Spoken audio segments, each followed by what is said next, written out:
لا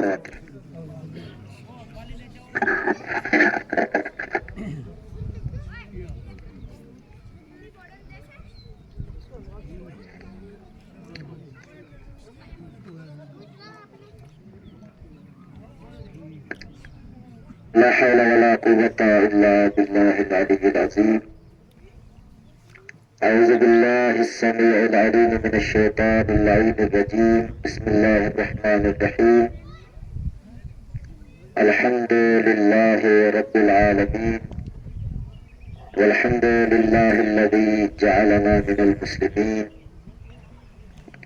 والحمد لله الذي جعلنا من المتمسكين بولاية أمير المؤمنين، والحمد لله الذي جعلنا من الباقين على سيد الشهداء عليه السلام. الصلاة والسلام على أشرف الأنبياء وسيد المرسلين، سيدنا ومولانا وحبيب قلوبنا وطبيب نفوسنا أبي القاسم المصطفى محمد.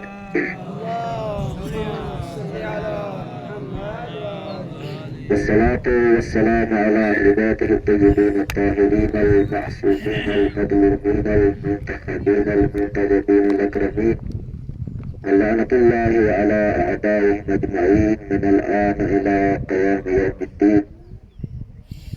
أما بعد، فقد قال الله الحكيم في كتابه العظيم وهو أصدق الصادقين وقوله الحق. بسم الله الرحمن الرحيم. كنتم خير أمة أخرجت للناس تأمرون بالمعروف وتنهون عن المنكر وتؤمنون بالله، ولو آمن أهل الكتاب لكان خيرا لهم، منهم المؤمنون وأكثرهم الفاسقون. صدق الله العلي العظيم. صلوات محمد وآل محمد.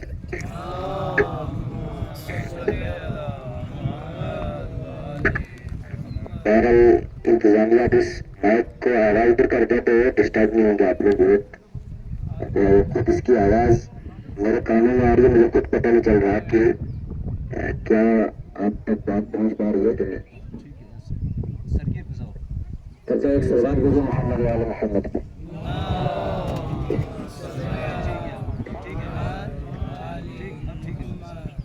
خداوند متعال ان تمام نوجوانوں کو اپنے حفظ و امان میں رکھے، انہیں زندگی کے تمام مراحل میں کامیابیاں عطا فرمائے، اس لیے کہ یہ وہ نوجوان ہیں کہ جو سید الشہداء زہرا کے لال نواسہ رسول امام حسین علیہ السلام کے غم میں دن رات جہاں جہاں پر بھی مدرسیں ہوتی ہیں، جلوس ہوتے ہیں، تشریف لے جاتے ہیں، لیکن انہیں اس بات پہ بھی فخر کرنا چاہیے کہ یہ سعادت اور شرف حاصل ہے ہمیں کہ کائنات میں اتنے مذاہب کے لوگ ہیں، اتنے ادیان کے لوگ ہیں، ان میں واحد وہ قوم ہے کہ جو حسین ابن علی کے عشق میں، حسین کی محبت میں، رسول اکرم کے نواسے کی محبت میں، اہل بیت کی محبت میں نہ گرمی دیکھتے ہیں، نہ سردی دیکھتے ہیں، نہ یہ دیکھتے ہیں کہ ان کا وقت کتنا ضائع ہو رہا ہے، نہ یہ دیکھتے ہیں کہ ان کا پیسہ کتنا ضائع ہو رہا ہے. بس ان کی نگاہیں اس بات پہ ہیں کہ چونکہ انہیں رسول سے عشق ہے اور جس کو رسول سے عشق ہے یہ بھی اس سے اپنے عشق کا اظہار کرتے ہیں. اور یہ امام حسین کی محبت میں آنا یہ ہمارے اختیار میں نہیں ہے، بلکہ امام صادق علیہ السلام کا ارشاد ہے کہ خداوند متعال جس کے بارے میں خیر چاہتا ہے، خداوند متعال جسے بلندیوں کی منزلوں پہ پہنچانا چاہتا ہے، اس کے دل میں قذف فی قلبہ حب الحسین، اس کے دل میں محبت حسین ڈال دیتا ہے. اگر ہمارے دلوں میں محبت حسین ہے تو فخر کیا کرو کہ ہمارے اوپر خداوند متعال کی نظر رحمت ہے، رسول اکرم کی نظر عنایت ہے اور حضرت زہرا کا سایہ الفت ہے. جو فرمائے یہ کوئی عام بات نہیں ہے، یہ کوئی معمولی بات نہیں ہے کہ اس وادیوں میں جہاں پر اطراف میں پہاڑ ہی پہاڑ ہیں، یہاں پر ہم جہاں جہاں پر چل رہے ہیں، یہ چلنا ہمارا بیکار نہیں ہے، بلکہ قیامت کے دن جہاں جہاں سے ہم چل کے یہ جلوس نکال رہے ہیں، یہ پوری سرزمین یہ گواہی دے گی کہ کائنات کی سب سے بہترین اور کائنات کی مظلوم ترین شخصیت کے عشق میں یہ لوگ ننگے پاؤں یہاں سے چل کے جایا کرتے تھے۔ تو جو ہماری محبت ہے کس کی؟ محبت ہے حسین کی۔ کس کی وجہ سے؟ رسول کی وجہ سے۔ عزیز اور دوستو، یہ بہت قابل فخر بات ہے، لیکن میں اپنی بات کے اوپر جو آیت میں نے آپ کی خدمت میں پیش کی ہے، ہم اور آپ پوری انسانیت کے درمیان میں اپنے آپ کو معمولی نہ سمجھے۔ ہمیں جو سند خداوند متعال نے دی ہے، کنتم خیر امت، خداوند متعال جس نے انسان کو پیدا کیا ہے، جس نے تمام مخلوقات کو پیدا کیا ہے، زمین کو، آسمان کو، ستاروں کو، تاروں کو اور جتنے سیارات ہیں سب کو، کسی کو بھی سب سے بہترین نہیں کہا۔ اور پھر حضرت آدم علیہ السلام سے لے کر حضرت عیسیٰ علیہ السلام کی تمام اقوام، کسی کو بھی بہترین نہیں کہا ہے۔ ہمیں اور آپ کو، تمام امت مسلمہ، چاہے وہ اہل تشیع ہوں چاہے اہل تسنن ہوں، سب کو خطاب کر کے فرما رہے ہیں کنتم خیر امت، آپ سب سے بہترین امت ہو، سب سے بہترین۔ لیکن جب سب سے بہترین ہو تو آپ کو کچھ ذمہ داریاں بھی دی جا رہی ہیں۔ بھائی دنیا کا دستور ہے کہ اگر کسی کو بڑا عہدہ دیا جائے تو کہا جاتا ہے بھی آپ کو یہ بڑا عہدہ دیا گیا، آپ کا احترام بہت ہے، لیکن آپ کو کچھ ذمہ داریاں بھی دی جا رہی ہیں، آپ کو یہ ذمہ داریاں بھی ادا کرنی ہیں۔ تو ہم سے کہا کنتم خیر امت، بہترین امت ہو، اخرجت للناس، آپ کو لوگوں کے لیے بھیجا گیا، پوری دنیا کے لیے بھیجا گیا ہے۔ کیوں؟ اخرجت للناس تأمرون بالمعروف وتنہون عن المنکر، لوگوں سے اچھی باتیں کہیں، اچھی باتیں انجام دینے کا حکم دے لوگوں کو، اور لوگوں کو برائیوں سے روکے۔ یہیں تک، میں اگلی آیت کا آخری ترجمہ نہیں کروں گا۔ لوگوں سے کہیں اچھا کام کریں، لوگوں کو کہیں برائی سے بچیں۔ یہ کس کی ذمہ داری ہے؟ یہ ہماری ذمہ داری ہے، امت مسلمہ کی ذمہ داری ہے، کسی خاص طبقے کی ذمہ داری نہیں ہے، بلکہ جو بھی لا الہ الا اللہ محمد رسول اللہ کا کلمہ پڑھتا ہے، اس کی ذمہ داری میں یہ آتا ہے کہ اپنے اطراف میں جہاں بھی لوگ ہوں انہیں اچھائیوں کا حکم دے، اور جہاں پر بھی برائیاں دیکھیں لوگوں کو برائیوں سے روکے۔ یہ کون کہہ رہا ہے؟ یہ خداوند متعال کہہ رہا ہے۔ یہ ذمہ داری کس نے عائد کی ہے؟ یہ ذات پروردگار نے عائد کی ہے۔ اس بات پہ جو محمد والے یہ خداوند متعال نے ہمارے اوپر ذمہ داری عائد کی ہے۔ مجھے اس ذمہ داری کے اوپر گفتگو نہیں کرنی ہے۔ عزیزوں اور دوستو، خدا نے ہمیں کیا سند دی ہے؟ بہترین امت کی۔ یہ انسان جو ہے، انسانوں میں جو امت مصطفیٰ ہے یہ بہترین ہے، لیکن خود انسان بھی کوئی معمولی چیز نہیں ہے۔ یہ انسان، حضرت انسان وہ ہے کہ جس کے لیے خداوند متعال اور شیطان میں بہت بڑی بحث و مباحثہ ہوا ہے۔ ذات پروردگار انسان کی عظمت بیان کر رہی ہے اور شیطان سے بحث کر رہی ہے۔ کیا ہوا؟ خداوند متعال نے جب انسان کو خلق کرنا چاہا، تمام فرشتوں سے کہا کہ انی خالق بشرا، میں ایک انسان بنانا چاہتا ہوں، فَإِذَا سَوَّيْتُهُ وَنَفَخْتُ فِيهِ مِنْ رُوحِي فَقَعُوا لَهُ سَاجِدِينَ، کہ جب میں اسے بنا دوں، اس میں روح پھونک دوں، تو آپ سب کی ذمہ داری یہ ہے کہ اس کے سامنے سجدہ ریز ہو جاؤ۔ توجہ کریں میرے نوجوان، سب کے سب کیا کریں؟ سجدہ ریز ہو جائیں۔ یہ انسان وہ ہے کہ جس کے لیے خداوند متعال نے کسی کو بھی اپنے علاوہ سجدہ نہیں کرایا ہے سوائے انسان کو۔ تو یہ انسان کوئی معمولی چیز تو نہیں تھی، اس کے لیے فرشتوں کو سجدہ کرایا ہے۔ ہمارے تصور میں کیا ہے؟ فرشتے بہت باعظمت مخلوق ہیں، فرشتوں سے اعلیٰ کوئی نہیں ہے، لیکن اللہ فرشتوں سے کہہ رہا ہے آپ سے بھی کوئی اعلیٰ ہے کہ جس کے لیے میں آپ کو بھی سجدے کا حکم دیتا ہوں۔ اور صرف اتنا نہیں ہے، جب شیطان نے سجدے سے انکار کیا، اور شیطان کوئی عام مخلوق نہیں تھی، کان من الجن، وہ جنات میں سے تھا، لیکن اتنی عبادت کی کہ وہ فرشتوں کی صفوں میں آ گیا۔ بہت عبادت کی خدا متعال کی، خداوند متعال کا چاہنے والا تھا، خداوند متعال بھی اس کو چاہنے والا تھا، لیکن جب آپ کی بات آئی عزیز اور دوستوں نوجوانوں، جب آپ کی بات آئی انسان کی، تب جو شیطان ہزاروں لاکھوں سال سے پروردگار کے سامنے سجدہ ریز تھا، پروردگار کے ہر حکم کو مان رہا تھا، لیکن جب ہماری اور آپ کی بات آئی اور اس نے ہمیں اور آپ کو سجدہ کرنے سے انکار کیا، تو خداوند متعال نے کہا فخرج، میری بارگاہ سے نکل جا، اس لیے کہ تو نے اس کی بہترامی کی ہے جسے میں نے اپنا خلیفہ بنایا ہے۔ خداوند متعال نے اپنی ذات کے لیے شیطان سے جنگ نہیں کی ہے، ہمارے اور آپ کے لیے کی ہے۔ توجہ فرما رہے ہیں؟ اس کا مطلب یہ ہے کہ ہماری عظمت خدا کے نزدیک معمولی نہیں ہے۔ خداوند متعال نے آسمان کو بنایا، بہت باعظمت ہے، اپنی تعریف نہیں کی۔ زمین کو بنایا ہے، اپنی تعریف نہیں کی۔ سورج جیسی بہترین مخلوق کو بنایا ہے، اپنی تعریف نہیں کی۔ لیکن جب انسان کو بنایا ہے، اس میں روح پھونکی ہے، تو خداوند متعال نے اپنے اوپر فخر کیا ہے، فَتَبَارَكَ اللَّهُ أَحْسَنُ الْخَالِقِينَ، با برکت ہے وہ ذات جس نے سب سے بہترین مخلوق کو پیدا کیا ہے۔ توجہ فرما رہے ہیں؟ تو یہ انسان کیا ہے؟ سب سے بہترین مخلوق۔ یہ کون کہہ رہا ہے؟ خداوند متعال۔ تو اگر سب سے بہترین ہے تو پھر تو ہمارے درمیان کچھ برائیاں ہونی ہی نہیں چاہیے، پھر تو ہمارے درمیان مشکلات ہونی ہی نہیں چاہیے۔ اس کا مطلب یہ ہے کہ ہم خداوند متعال جو ہم پہ فخر کر رہا تھا، ہم نے خداوند متعال کے فخر کو مٹی میں ملا دیا۔ خداوند متعال نے اگر ہمارے لیے شیطان کو اپنے بارگاہ سے نکال دیا ہے، تو ہم اسی شیطان کو اپنے ساتھ ملا کر خداوند متعال کے اس فخر کو مٹی میں ملا رہے ہیں۔ شیطان کو خدا نے ہمارے لیے نکالا نا، تو جس شیطان کو اللہ نے ہمارے لیے نکالا ہو، اگر وہ شیطان ہماری صفوں میں آ جائے تو اس کا مطلب یہ ہے کہ ہم ڈائریکٹ خداوند متعال سے جنگ کر رہے ہیں۔ توجہ فرما رہے ہیں؟ شیطان، خدا نے ہماری حمایت کی، شیطان کو نکال دیا، اب ہم خدا کی مخالفت کر رہے ہیں، شیطان کو اپنے ساتھ ملا رہے ہیں۔ توجہ فرمائی؟ تو ہماری ذمہ داری کیا ہے؟ ہماری ذمہ داری یہ ہے کہ ہم شیطان کو اپنی صفوں سے اتنا دور بھگائیں کہ جس خدا نے ہمارے اوپر فخر کیا ہے، ہم بھی یہ ثابت کر کے دکھائیں کہ پروردگارہ جو تو نے ہم پہ فخر کیا تھا، ہم بھی اس فخر کو باقی رکھے ہوئے۔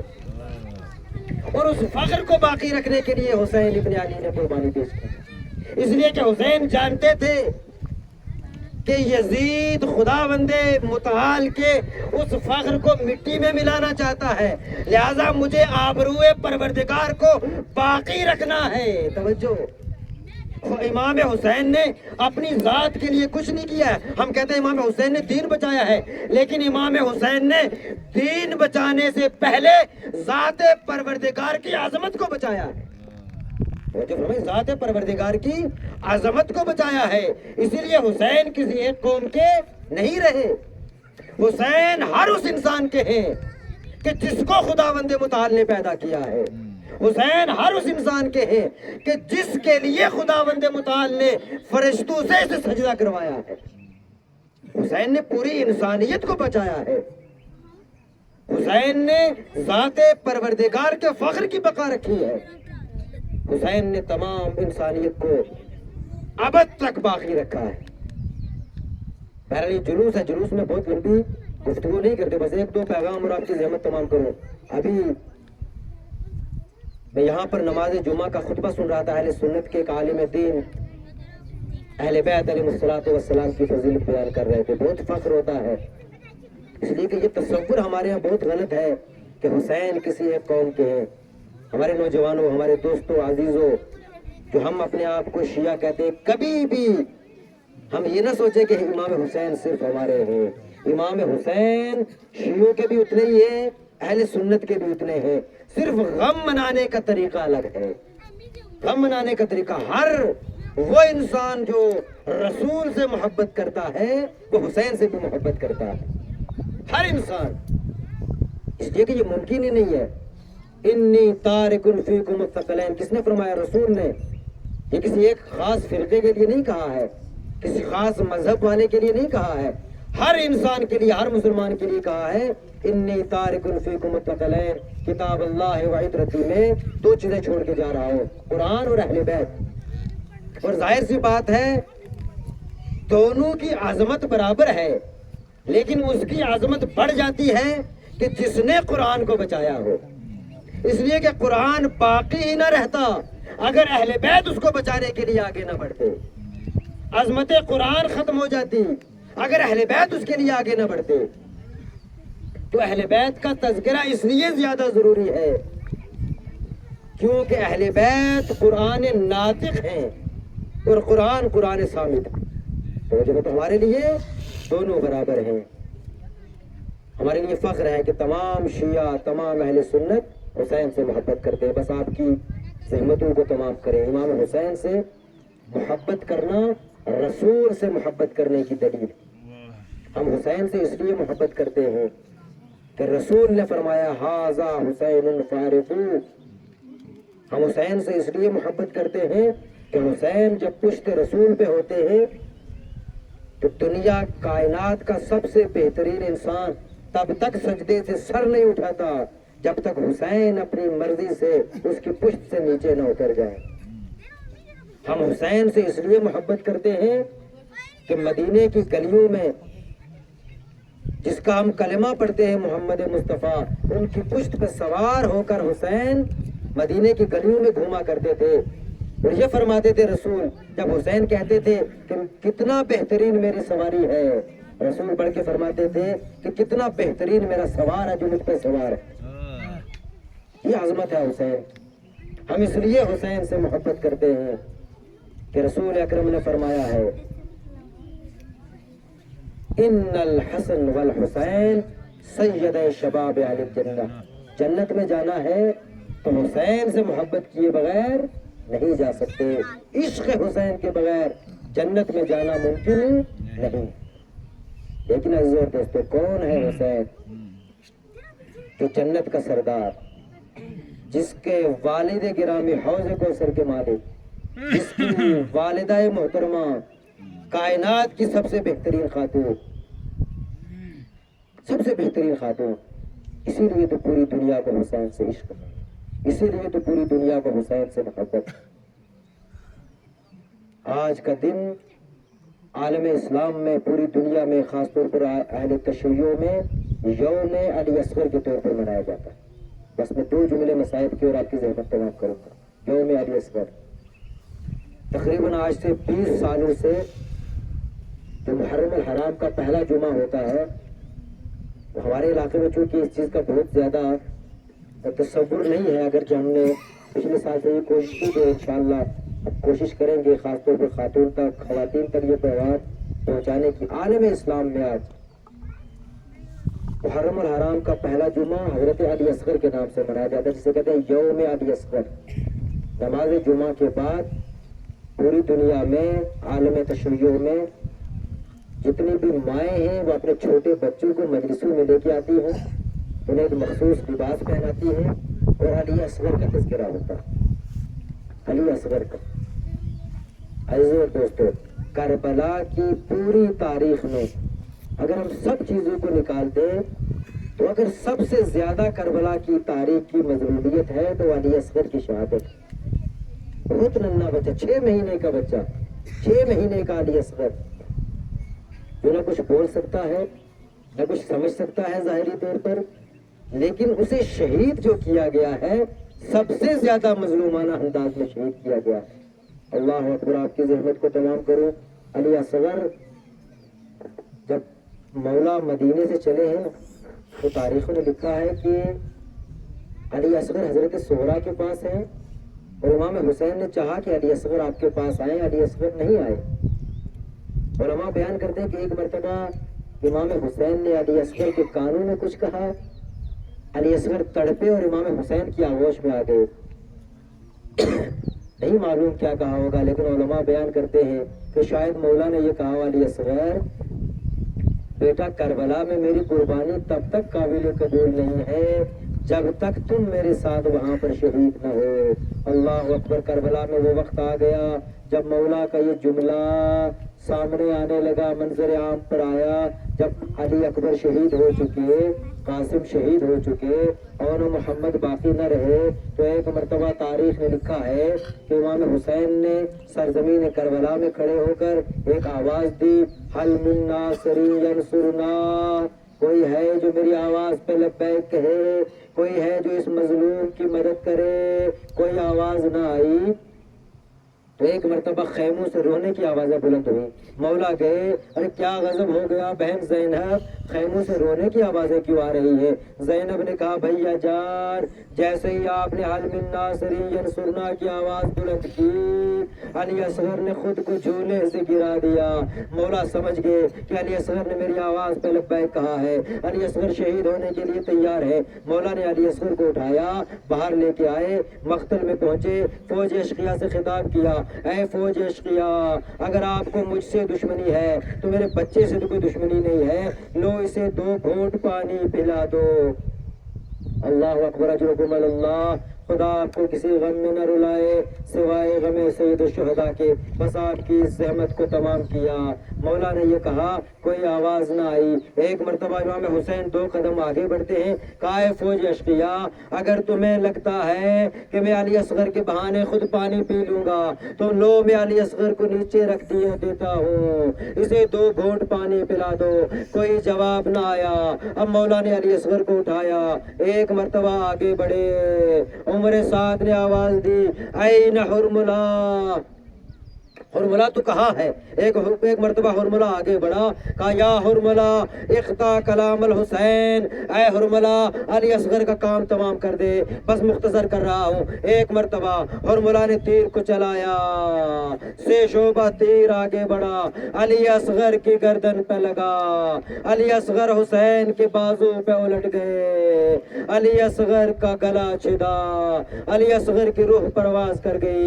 امام حسین نے علی اصغر کے خون کو اپنے ہاتھوں پہ لیا، ایک مرتبہ زمین کی طرف دیکھا، ایک مرتبہ آسمان کی طرف دیکھا اور پھر اپنے چہرے پہ مل دیا اور ایک مظلومانہ جملہ کہا، نانا جان قیامت کے دن میں یہی خون آلود چہرہ لے کر آپ کی بارگاہ میں آؤں گا اور آپ سے آپ کی امت کی شکایت کروں گا کہ آپ کی امت نے میرے 6 مہینے کے بچے پہ بھی رحم نہیں کیا۔ وَسَيَعْلَمُ الَّذِينَ ظَلَمُوا أَيُّ مُنقَلِبٍ يَنقَلِبُونَ۔ رضم بقضائه وتسلیم الامر۔ پروردگارہ صدقہ محمد و آل محمد کا ہماری اس مختصر سی ہدایت کو قبول فرما۔ پروردگارہ صدقہ محمد و آل محمد کا یہ نوجوان جو عشق امام حسین، عشق شہداء کربلا میں آئے ہیں، ان کی جان، مال، عزت، آبرو اور ان کی جوانی کی حفاظت فرما۔ پروردگارہ جن جن لوگوں نے بھی اس علاقے میں اس جلوس آزاد اہتمام کیا ہے، پروردگارہ ان سب کو صحت و سلامتی عطا فرما۔ پروردگارہ انہیں عاقبت بخیر فرما۔ پروردگارہ ان سب کو امام زمانہ کے بہترین اعوان انصار میں شمار فرما۔ پروردگارہ حاضرین مجلس کے جتنے بھی مرحومین ہیں، اس مجلس کا ثواب، اس جلوس عزا کا ثواب ان کے تمام مرحومین کو ایصال فرما۔